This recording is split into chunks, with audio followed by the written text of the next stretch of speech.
to QI, which tonight is just a jumble of J things. And joining me in the land where the Jumblies live are an owl, Joe Bernd. And we have to have a pussycat, John Sessions. And a beautiful pea green Dara O'Brien.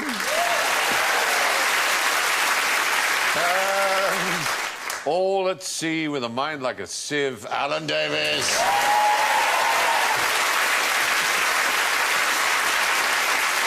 So, let's hear your J buzzers, if we may. Joe goes. I'm still Jenny from the Yes, that was obviously some female artiste. J-Lo. J-Lo. Yeah. John goes. I got 99 problems, but a bitch ain't one. Hit me. 10 points if you knew who that was. Usher. I think Jay would have helped you. Jay-Z? It's too late now. I think... yes, Jay-Z is the answer. Jay-Z. Right. Or Jay-Z, as we call him. Yeah. And Dara goes... It's not about the money, money, money. We don't need your money, money, money. And that was... The lovely Jessie J. Jessie J, absolutely. Yeah. And Alan. Jay, we're like Jack and Jill. Hell is the love light in your eyes. Oh, it's the alphabet song. I think that was Perry Como. I may have been imagining it. J person, was it? No. I think it might have been his brother Jerry Como. Never mind. Those are the all J buzzers, and J is our jamboree today. So, what do jockeys use their whips for? Hit me. Ooh, ooh, ooh. Do they have whips, or are they not called crops? A riding crop is a whip, so that's not... Well, recently, they have decided that they can only use the whip, I believe, on the flat 8 times, and in the final furlong, if they use it more than 5 times, they forfeit their portion of the win, if they do, in fact, win. Wow, this is very impressive. For all I know, you're right. Yeah, I know that in Britain, if you use your whip more than 8 times, there is almost always going to be a steward's inquiry. It's only if you use it on the horse. I mean, if you're hitting yourself... Yeah, obviously. I was taking that as read. Yeah. Is he being lowered on like the old kings used to do? That is Frankie Dettori's signature leap from the saddle. You know he's wearing Arsenal colours there because he's an Arsenal fan. Oh, is that the reason? I made that up. No, of course it isn't. He wears the colours of his owner. There is, of course, the very famous American jockey, Robert Mapplethorpe, who decided... Arse jockey. He's an arse jockey because he decided to put his whip up his arse. He did. And photograph it, the way we all do, I think. And it caused rather a stir in American circles, to say the least. It's a variation on the photocopier thing, isn't it? Yeah, absolutely. Yeah. Again, so... Wherein you put a photocopier up your arse. Oh, surely we've all been there. We have. A Christmas party. Yeah. No, I'm presuming it's some sort of encouragement to the horse to run, you know? You've used a very important word, encouragement, because, of course, naturally, the RSPCA and those who care for animals are not particularly, frankly, pleased by the sight of animals being hit for sport. They don't find it acceptable. Quite a weapon when you see it close up. It's a heck of a thing, but... There's been a study by the RSPCA at Sydney University. They found that whipping does not have the effect of horsing a speed up. Speeding a horse up. These glasses... I don't want to get all street on you there, but when you horse your speed up, it does take... it's when you get your methamphetamine and mix heroin in with it. That will make you run. What have you done with Stephen Fry? All right, OK, let me start that again. They found that whipping does not, in fact, have the effect of speeding a horse up. The RSPCAA claims this settles the case against whipping. The study's been criticised by racing authorities. They say it's too small a cohort of testings, only 48 horses in 5 races, etc. According to jockeys, speed is not the main purpose of the whip.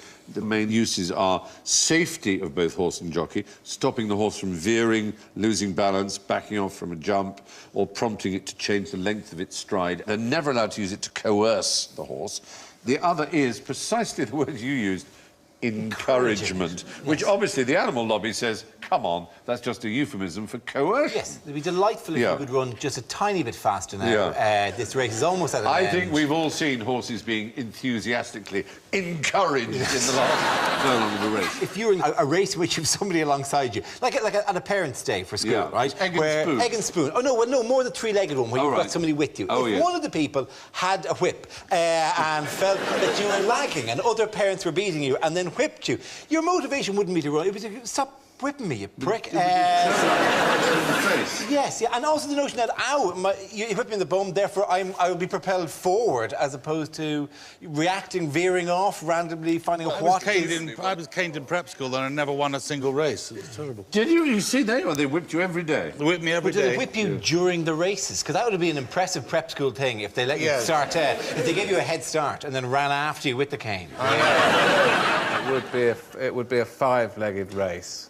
I'm not saying that when you say three-legged race, you're thinking of 2 people, but what we're talking about here, Dar, is horses. Well, but I wasn't saying that the last time I went to a school sports day, I brought a horse in an effort to win the 3-legged race. Nobody sussed it. I would love to see that. Have you let my delightful wife, Juniper? What happened to the old carrot dangle in front of them? Ah, the carrot on the stick, you're absolutely right. Well, inflicting pain is not part of the intended method. The whip, currently used in British horse racing, has an energy-absorbing design, which means it does not cause pain if used correctly, supposedly. The fact is, some people, and I have to probably count myself amongst them, think it would be a nice idea to have a sport in which you didn't have to hit animals at all. But maybe I'm wrong. However, what does a robot jockey do? These robot jockeys ride camels, don't they? You are good, and you've already got the points. Yeah, the robot jockeys, they're a form of racing in Dubai, in particular, and perhaps across the UAE, generally. They have camel racing, and the camels, I think at that speed, probably couldn't take human weight on them. They have to be quite small. So I'm presuming at some stage they experimented with either little people or with children. Yeah. It was reintroduced by King Fahd of Saudi Arabia in the 1970s, and children were indeed taken from their parents and were forced to be the jockeys on these camels. What do you mean taken from their parents? People would just turn up at a random house? I'm afraid, as you probably know, much of the service industries are performed by Sri Lankans and Indians. The Gulf Arab people themselves don't do much of the basic work, and it was Indian children who were taken to be jockeys. It was not a pleasant story, and there's no way of dressing it up nicely. And how much control do they have over the camels exactly? Well, they've got reins, and they also have GPS, so they know where they are. Now, you may say, why they put a face and a hat and costume on it. The fact is, the camels were spooked out when the robots just looked like machines. The camels were much more relaxed at the idea that it was a human on them, because they've sort of grown used to the idea. Right. So these only weigh a few kilos. They're not that expensive, about $500 each. They whip the camels by remote control, because the managers are following in a truck. So they do whip, I'm afraid. They're far lighter than the child jockeys, and I suppose it's less inhumane. They were designed in Switzerland. Please, may I tell you the only camel joke that I know? Please. OK.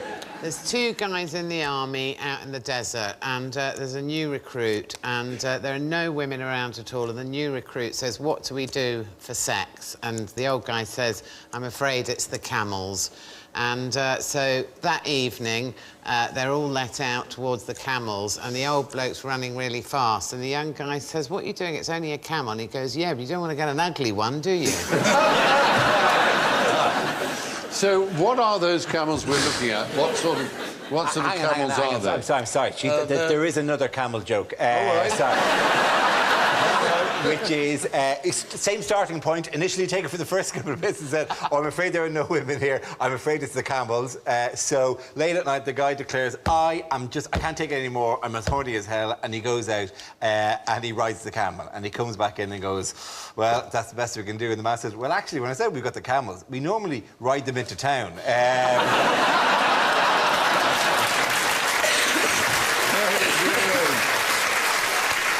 Anybody else got any camel jokes?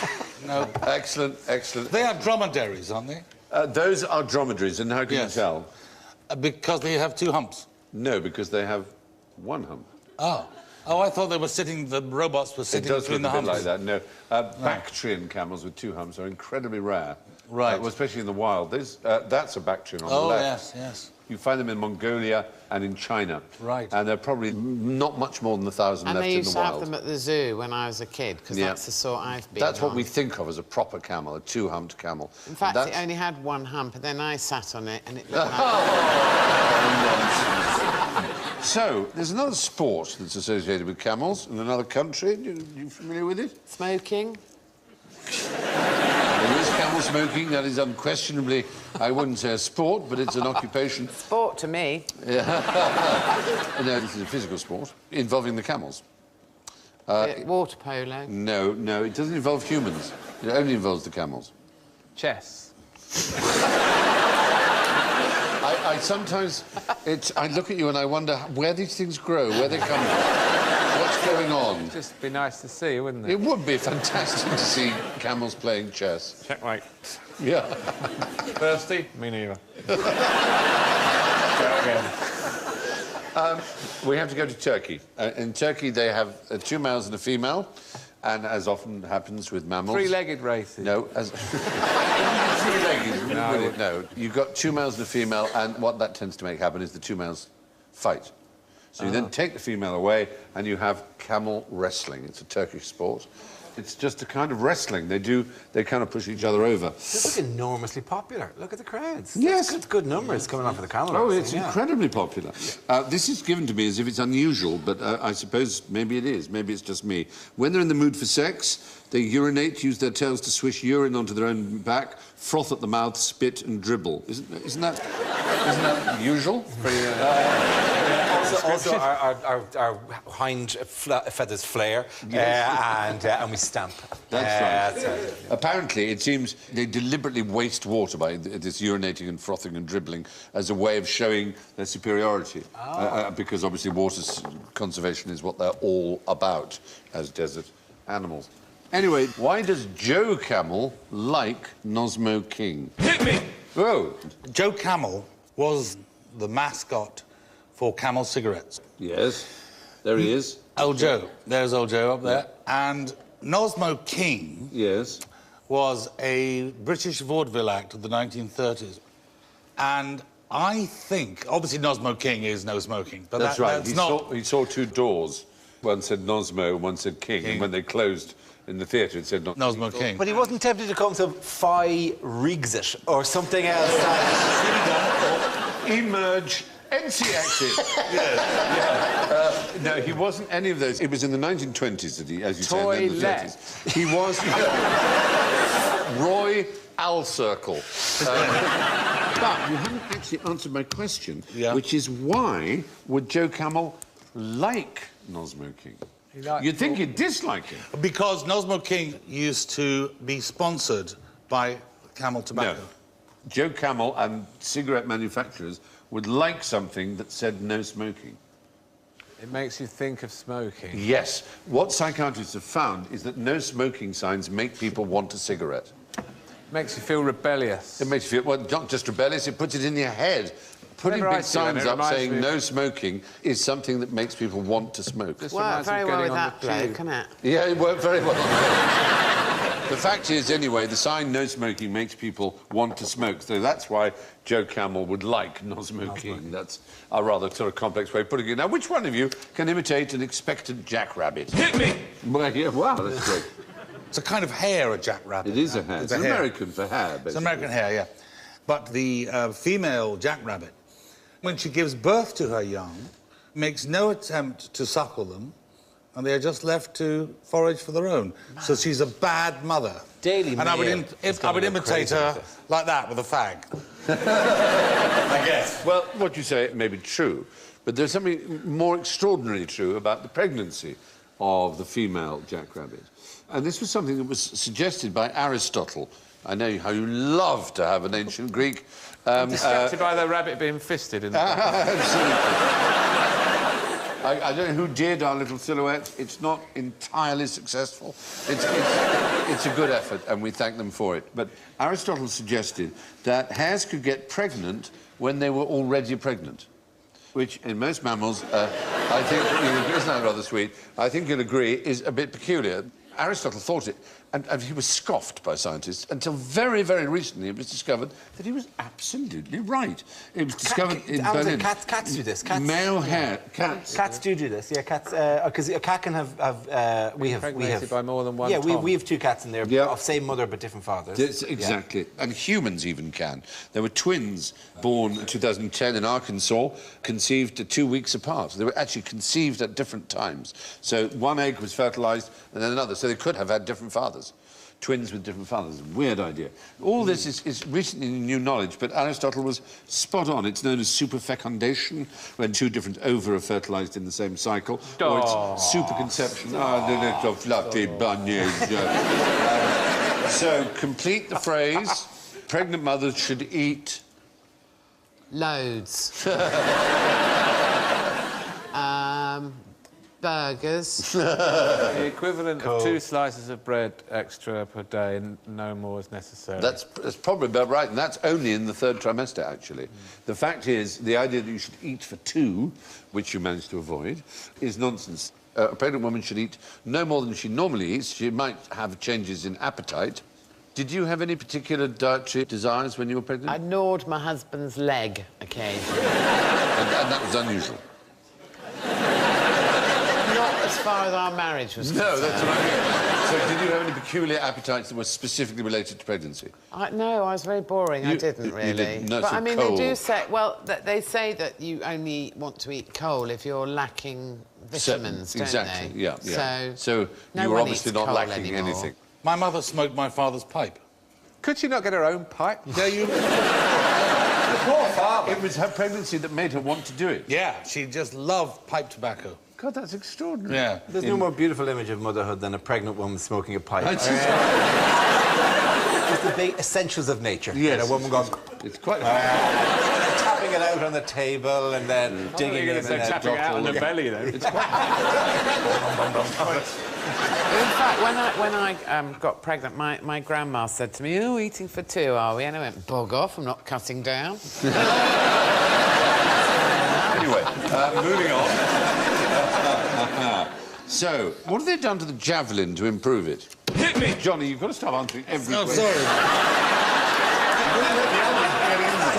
I'm sorry to be a bore. No, you're not being a bore, it's fine. Yeah. I like enthusiasm. It's just like a little puppy shagging a sapling. Thank you. Alan, yes. Didn't they change the javelin because they were throwing it too far? Yes, that's the point. In danger of hitting the long-distance runners on the other side of the stage? as you Basically, went past? yes. Yeah. Basically, you don't want them to be able to throw it further than 100 metres.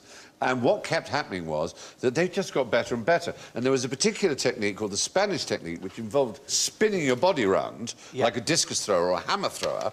And Miguel de la Cadro Salcedo threw a javelin 112 metres using this system. It was outlawed by the IAAF. If you spear one of the judges and he staggers backwards, he's taken into an ambulance and driven to hospital, the record's going to be about 5 months. I think you're right. And that was their problem. Their problem was simply safety, especially with this Spanish style of spinning, because if it went out of control, there was no net like with a hammer. You could spear anybody. So they banned the spinning business, the turning round. But then javelin makers used special paint and dimples to improve the aerodynamic nature. So again, they had to ban that. Like with a I golf was ball. actually a javelin champion when Were I was you? at school. I was. But I slightly ruined my career because on the last sports day, I was in the toilets having a fag and I was using Swan Vestas and I blew it out and put it back in the box while it was still alight, and it Ow. blew up in my hand. Ouch. And so I had to throw the javelin with my left hand, and it went about 3 foot. They should make them throw underarm. That would be good. That would certainly make a difference.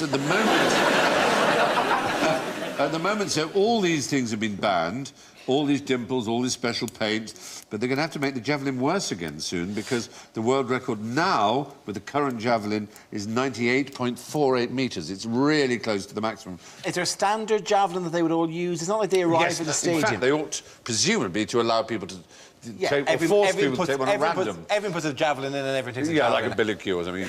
But I will give you points if you can tell me, as far as the javelin is concerned, almost exactly a third of all javelin medals awarded since 1908 have gone to competitors from 3 countries. Finland.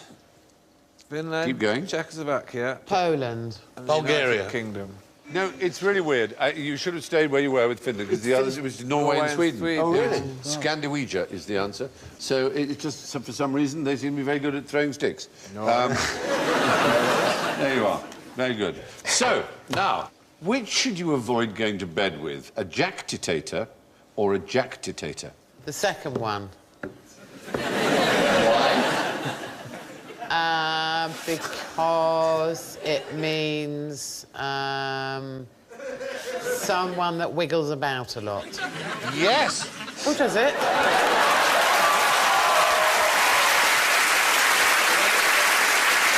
The official name for it is Willis-Ekbom disease, also known as restlessness or particularly restless leg syndrome. That's one meaning of jactitation. The other... yes, the other is... is speaking unpleasantly of somebody. No, nice that you're trying, and don't be put off. Don't be put off. I still want to see that puppy shagging that sapling, but it's a very specific... I won't say crime exactly. It's a malfeasance, possibly. Yes. It's a wrongdoing that people do, and that is to maintain that you're married to someone when you aren't. That's right. You are so angry because if you... Why are you angry? If a man says, oh, yes, she's my wife, we're married, she goes, no, we're not. You can go to court, and your remedy is a suit of jactitation of marriage, in which you ask the court to declare that you are not married to the person who is claiming that you are. Is the jactitation, is it the denying of the marriage, or is it the maintaining the marriage, you're still married when you're not? A jactitator is someone who claims to be married to you when they aren't. So, ding-dong, darling, I'm home, you're not married to me. Yes. That is the bad guy is the ding-dong, darling, I'm Yes. home in this situation. Exactly. Stop doing this. I could actually take you to court because you never stop. Saying that we are married. But we're married in comedy, Alan. We're married in comedy. There you go again. Comedy and erotic love. Those two, surely. Hello. Do you know what the opposite is? Because my husband often says he's not married. What's Shame. that called? Shame. Embarrassment. Embarrassment. On the subject of twitchy legs, why do we dance around when we need a pee? Why do we do that? Try and keep it moving so it doesn't come out the pipe. Exactly. Yeah. Well, the odd thing is, it is the worst thing to do. If you really want not to pee, keep as still as possible. But it's Clench the end of your cock incredibly hard. I've tried that, but it doesn't work. I found it been get someone else to do that. No, a full bladder creates a Oh, sense... I'm not in it. Another one. A full bladder creates a sense of urgency in the mind, and the conflict between the desire to take action and relieve the stress and the fact that circumstances don't permit it is translated into various rhythmic displacement behaviours. Was he not Pal who used to say, I always speak when I'm dying for a piss because I do lends much urgency. more... Yes, and David Cameron thought he was going to have a crack at it, didn't he? Oh, did he? Well, no wonder... Wet himself. His speech... So during Enoch Powell's famous Rivers of Blood speech... Rivers of Piss Every speech. time he said Rivers of, he would go, oh. That portfolio, I do think those urals should be done on a just obvious demand, because the guy at the end seems very relaxed about it. But man, the guy number 3 really needs to go very Perfectly soon. good tree, just there. Of course, it's probably a pop festival, so half of them are actually wanting to go and ingest drugs rather than urinate. That's the thing. My lad, they're probably horsing the speed, my lad. They're smacking themselves with skank. I know all the words. So. All right, who gets most use from Jacobson's organ? Oh, yes. okay. Mrs. Jacobson gets most.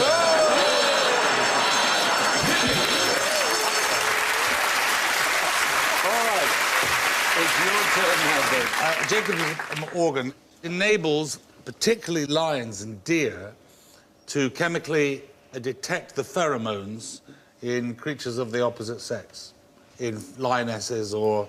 Not just creatures of the opposite sex, but also prey and predators. Prey and predators. Yes, it's an organ. It's an organ, as you said, in snakes. It's not just lions, it's not just related to mammals, but it's a patch of specialised skin on the roof of the mouth. Many vertebrates have it, including humans. We have it. Oh, yes, we do. Unfortunately, we seem to have lost the use of it. But snakes and lizards can tell when an ant has been present a week earlier, but just by using that. How useful is that? Well, it can tell them when it comes back again. An ant was here a week ago. It might be.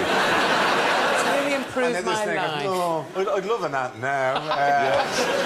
But last week. in the case of horses, giraffes, camels, zebras, big animals, when they do it, there's an expression you've probably seen them pull where they almost turn their face inside out and stop breathing like that. God. And that's in order to get the chemicals onto the... There's been an ant! Yeah. There's been an ant in a stable last Tuesday!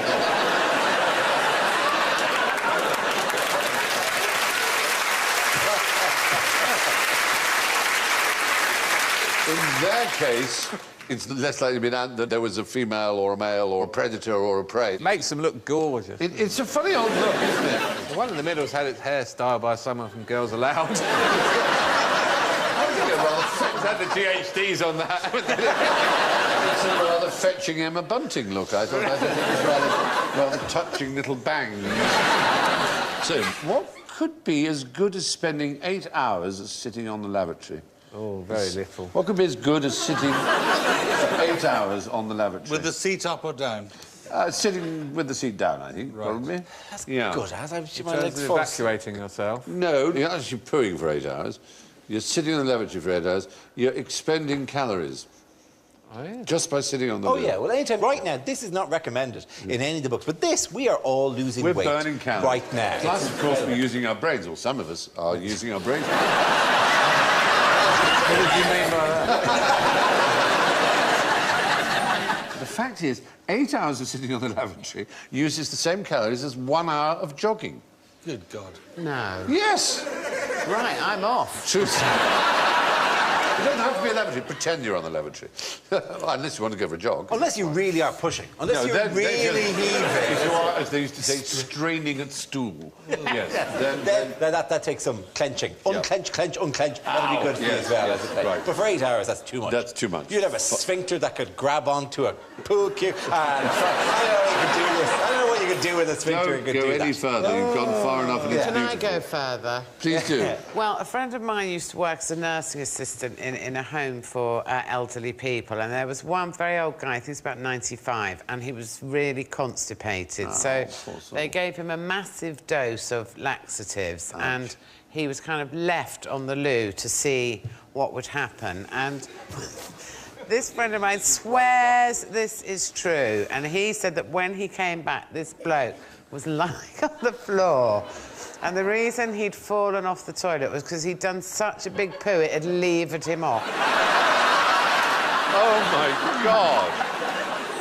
But it's a charming story, and I love it, and You're not getting any cardiovascular work, though, are you? you're not doing... It's not Plenty more where aerobically that came efficient. from. No. There was a man who had a light bulb screwed up his arse, and this was mentioned to Alan Bennett. And Alan Bennett said, "What wattage?" Where did modern jogging as a mass movement begin? Jim Fix in the 1960s, was it? No, you're right. Maybe? He was the first American to make it popular. But there was actually... yes. Forrest Gump.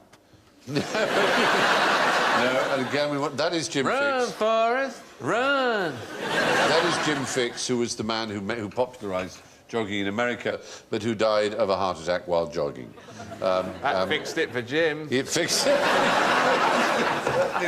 The man who actually gets the credit for starting is a man called Arthur Lydiard, who was a New Zealander in the early 60s. The police would see people running in tracksuits and they would stop them. I mean, it was just such an odd sight. It had never been seen before. Now we take it for granted. Suspicious activity. Especially in New Zealand, people jogging all over the place. It's a very outdoorsy place.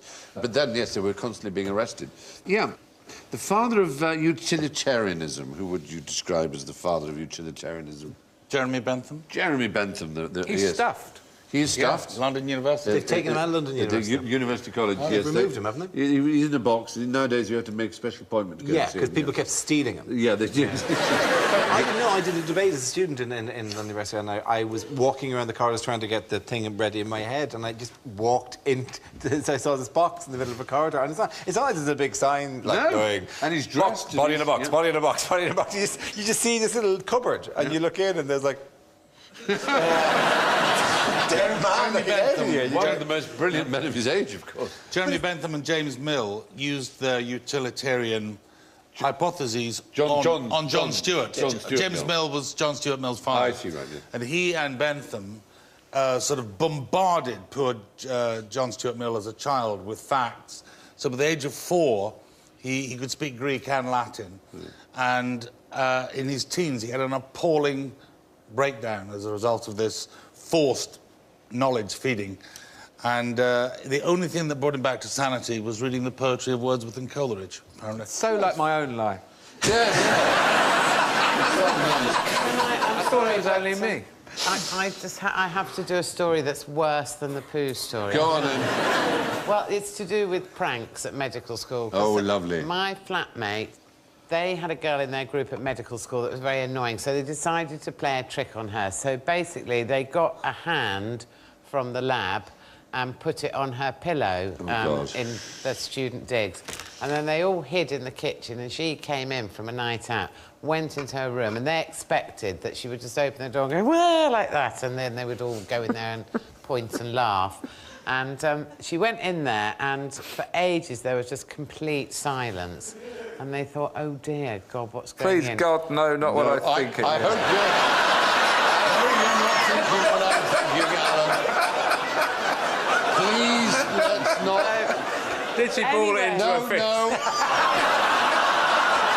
Don't. And then couldn't get it out. We're all thinking what must be the wrong thing. No, so they went into the room, and she was sitting on the bed eating it. Wow, that's even worse. No. Oh. I'm sorry to have to tell you, but that's absolutely true. Why was she eating it? Because She was I think hungry. It freaked, yeah. What was that? She was hungry. It's like, I'm hungry right now. I'm not eating your hand. Oh, Lord. Well, yeah. OK, how did we get there? Oh, yes. We were talking about jogging, weren't we? And we were talking about the stuffing of Jeremy Bentham. Anyway, he invented a kind of trotting jog that he called antiprandial circumgyration, which was his way... yeah, how annoying of him to be intelligent. Yeah, very annoying. If only everybody were really it's not annoying stupid. of him to be intelligent, it's quite annoying of us to be a bit thick. Oh, no, then, but don't be. Celebrate the glory of Jeremy Bentham. He was one of our greatest men. However, jogging is apparently very good for the memory. It does seem that a few days of running can lead to the growth of hundreds of thousands of new brain cells in the memory-forming part of the brain. Getting off the toilet and going back Yes, to jogging. so in that part, you can also reproduce that by lying on a mechanised table that shakes the body several times a second. And that will also increase your memory. What are those things? No, those things you stand on that vibrate really quickly. The Oh, those plates. Oh, yes, those are the fun. plates. Yeah. Well, I dare say. I think it sounded like Bruce Forsyth. Sorry, it's the Forsythificator.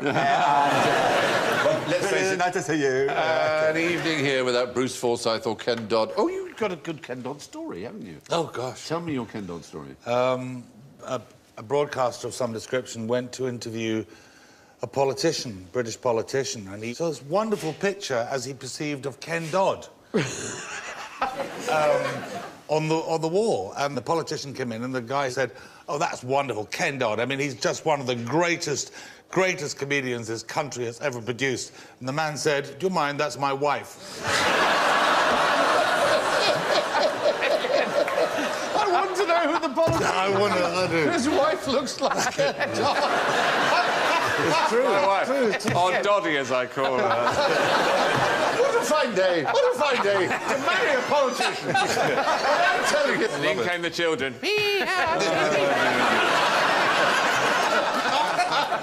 The little dizzy man. Oh, my God. Anyway, 8 hours on the loo burn as many calories as an hour's jogging. So, what does a cockroach find absolutely disgusting? Jeremy Kyle. Yes! Yes! Is the right answer. Because Jeremy Kyle, almost, but he does count, is a human being. Right? We don't like cockroaches, and cockroaches don't like us. If they see us, they not only run away as soon as possible, they wash themselves after they've been touched by us. They find us revolting. Can I used to live in a flat when I was a student nurse, Right. and it was absolutely inundated with cockroaches. Aye. And one night I came home from the pub, and I'd left the telly on, and there were 2 cockroaches sitting on the settee watching telly. Like looking at the telly, kind of doing... Is it a documentary about insects? It was Jeremy Kyle. So they like Jeremy Kyle, you're telling me? Well, there were people, They don't like whatever they were people. watching. They really don't like people. But also, as well, I was once painting the ceiling in the flat as well, and a cockroach actually fell in my mouth. Oh! The thing is, cockroaches are everywhere, aren't they? I mean, in hospitals, particularly anywhere where there's sort of... I once went into a hospital kitchen at night and turned the light on, and for a split second, the entire floor was brown. Yeah, I know then that. It was white. It's so just astonishing. And then they disappear. And they sort of don't do that much damage, and yet they do repulse us. And the point is, we repulse them, hence they disappeared so quickly. But there is something that they must hate even more. And this is a real test for anybody who's sung all things bright and beautiful. But the good Lord made them all, because he also made some things that are not very bright and beautiful, and one of the least bright and beautiful things imaginable, which is parasitic wasp, that has the most extraordinary life cycle. They're called jewel wasps, because they're faintly kind of jewel-coloured. They go up to the cockroach. They then impart a sting into its brain, which turns it into a sort of zombie. It doesn't kill it, but it kind of makes it just like... And they then saw off one of its antennae and uses the other one as a lead, literally, and pulls it to its nest. There, it's leading it. It's now pulling it. As you see, it's much smaller than the cockroach. Good God. This poor cockroach, I'm afraid, is going to have a pretty miserable time. He then gets packed into the nest, and then he lays eggs inside. And the baby wasp is born in and eats the cockroach alive from the inside, in a very special order to keep the cockroach alive, because cockroach meat goes off very quickly and it's very warm. And that is the life cycle of the jewel wasp. Now, you ask me that there's a benign, divine God who looks down on creation and loves it all. You just ask him how the hell he came up with something so cruel, so unpleasant, so vile. Only evolution could cause that kind of horrible, horrible life cycle for the cockroach. I mean, it's a pretty grim business. So there you go. I thought I'd leave you with that charming thought. Yes. If only you could do that with Piers Morgan. Yes,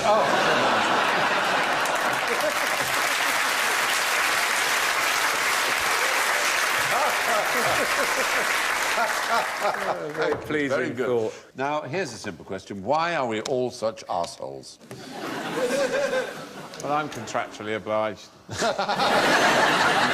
Well, let me say that there are 2 types of living creature. There are protostomes and deuterostomes. Stome is the Greek for mouth. Now, if you're a protostome, when you are just developing as an egg and dividing and turning into what will become a lovely little person, protostomes start at the mouth and then grow outwards. But humans, we start as an arsehole. beauty of a stove is because we're second mouths. We start as a bottom and then work outwards. So we begin as arseholes. Yeah. We all begin as little botties. It's a rather nice thing to know. It puts us all on an equal footing. Next time you look at George Osborne saying something grand about the economy, say you started life and continued life as an arsehole. So there you are. Now, this is very exciting because we have a very special finale tonight. Tonight, entirely alone, without the aid of a safety net, I am going to do something that has never been done by any human being since the beginning of time. Yes. Right. And all I need is A this. simple pack of cards? No. All I need is indeed a simple pack of cards. What I'm going to do is shuffle them. I'm going to shuffle this pack, OK? Now, there are different ways of shuffling. As you know, there's the overhand shuffle. Shut up. Like that. There is your standard riffle, which just riffle, push the cards together. Everyone can do that. Wait. I haven't come to it yet. And then there's the weave, which is rather more pleasing. Some people can do a weave that's so accurate, they actually go A, B, B, A, B, A, B, A, B, like that. And then that gives you a nice little fan like so. Oh, it's a beautiful thing. And now I have produced a pack of cards. And that pack of cards, ladies and gentlemen, believe it or not, has never before in the history of our planet been in that order. It's never been in that order before. How can we know that? Yes. It's a simple mathematical fact. The order of cards is a gigantic number. It's a number which is known by mathematicians as shriek. You write it as 52 exclamation mark. You'll know this. 52 factorial. It's 52 factorial, which is 52 times 51 times 50 times 49 times 48. These are all the possibilities in which a pack of cards can be. Just 52 of them. And that number is big. It's this big. Look how big this number is. That number is so big that were you to imagine that if every star in our galaxy had 1 trillion planets, each with 1 trillion people living on them, and each of these people had 1 trillion pack of cards, and somehow they managed to shuffle them all 1,000 times a second, and they'd been doing that since the Big Bang, they would only just now be starting to repeat shuffles. So I can say with all the mathematical certainty that is possible that this pack of cards has never been in this order before. It's an absolute world first. Wow, very good.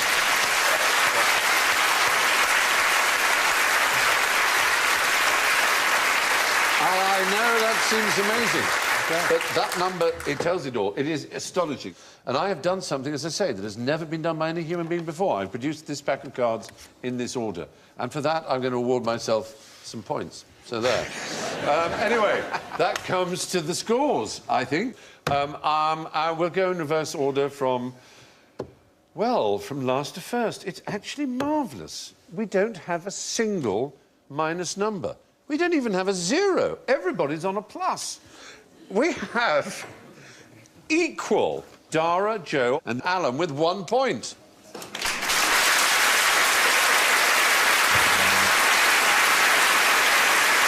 In a clear second place with 16 is John Sessions.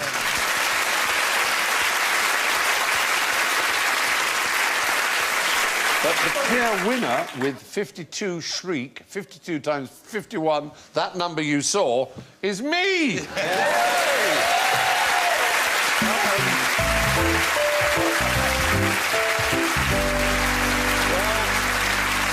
That's all from John, Dara, Joe, Alan and me. Thank you. Be utterly lovely unto each other, and good night.